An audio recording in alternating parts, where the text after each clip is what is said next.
MIDC Kadmeshwar अंतर्गत येणाऱ्या कंपन्यांमधून दूषित पाणी येत असल्यामुळे त्रस्त नागरिक ग्रामपंचायत वरोडा झुनकी सावडी सिंधी यांच्या वतीने MIDC कडमेश्वर येथे सामूहिक जन आंदोलन करण्यात आले। सिटी इंडिया न्यूजसाठी प्रतिनिधी अजय हिवराडे।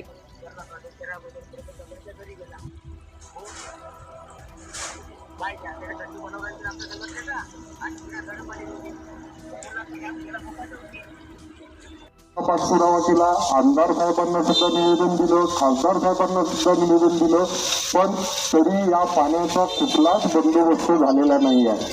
मग शेवटचा पर्याय म्हणून आम्ही आता आज इथे जन आंदोलन ठेवलेलं आहे। एक दिवसाचं आम्हाला तहसीलदार साहेबांनी एका दिवसाची परमिशन दिलेली आहे, नाहीतर आमचं आंदोलन हे जोपर्यंत हा पाण्याचा बंदोबस्त होणार नव्हता तोपर्यंत आम्ही हे आंदोलन करणार होतो। पण शासनाने आम्हाला बाबासाहेब आंबेडकर त्याचप्रमाणे विद्येचे आराध्य दैवत क्रांतिज्योती सावित्रीबाई फुले यांच्या प्रतिमेला मी तीव्र अभिवादन करते आणि आजच्या आपल्या या जन आंदोलनाला सुरुवात करते।